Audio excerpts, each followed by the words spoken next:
est-ce que cette action du Hamas relève-t-elle du terrorisme?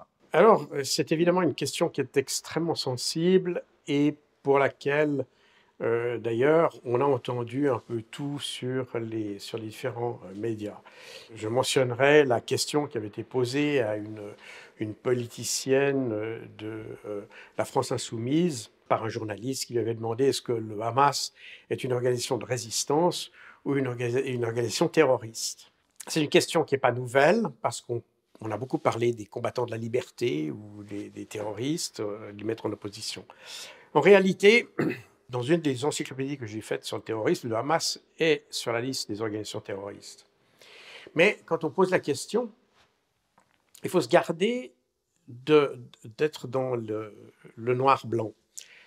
Quand vous posez la question de savoir si c'est une organisation de résistance, vous faites référence à la finalité du mouvement.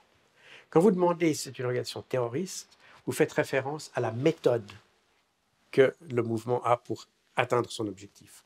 Donc en fait, on peut très bien être un mouvement de résistance et un mouvement terroriste en même temps. Pourquoi faut-il faire attention à ça? Eh bien parce que dans l'histoire, on a vu que beaucoup de pays sont issus du terrorisme, ne serait-ce qu'Israël, par exemple.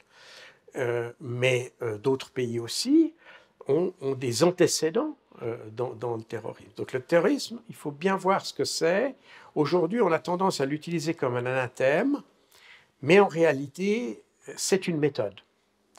Et il est important de comprendre comment fonctionne cette méthode, parce que c'est ça qui détermine la manière de lutter contre le terrorisme. Et c'est pour ça que je suis toujours un peu opposé à l'usage du mot terroriste uniquement pour qualifier ou pour stigmatiser un groupe.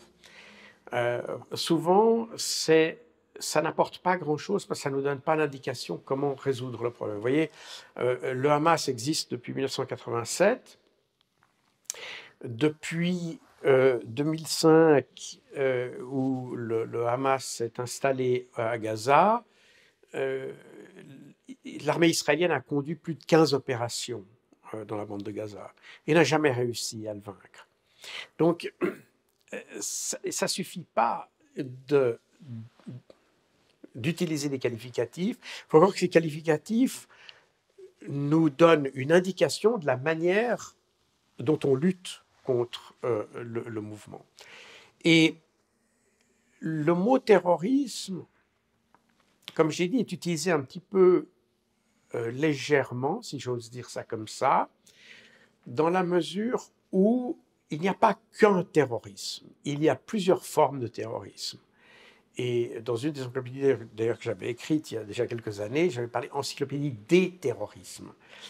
Et quand je reviens à l'exemple que j'avais évoqué précédemment de cette politicienne de LFI, parti pour lequel je n'ai pas beaucoup d'atomes crochus, je le dis sincèrement, mais en l'occurrence, elle avait considéré que le Hamas était un mouvement de résistance, et sa réponse n'est en fait pas fausse par rapport à la question qui avait été posée.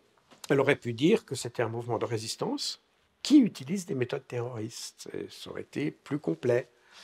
Mais c'est un mouvement de résistance. Et je rappelle à cet égard que le Hamas, d'ailleurs le mot Hamas signifie mouvement de résistance, ça commence par là, et que par ailleurs, la résolution 45-130 de 1990 donne aux Palestiniens la légitimité de la résistance à l'occupation israélienne par la lutte armée.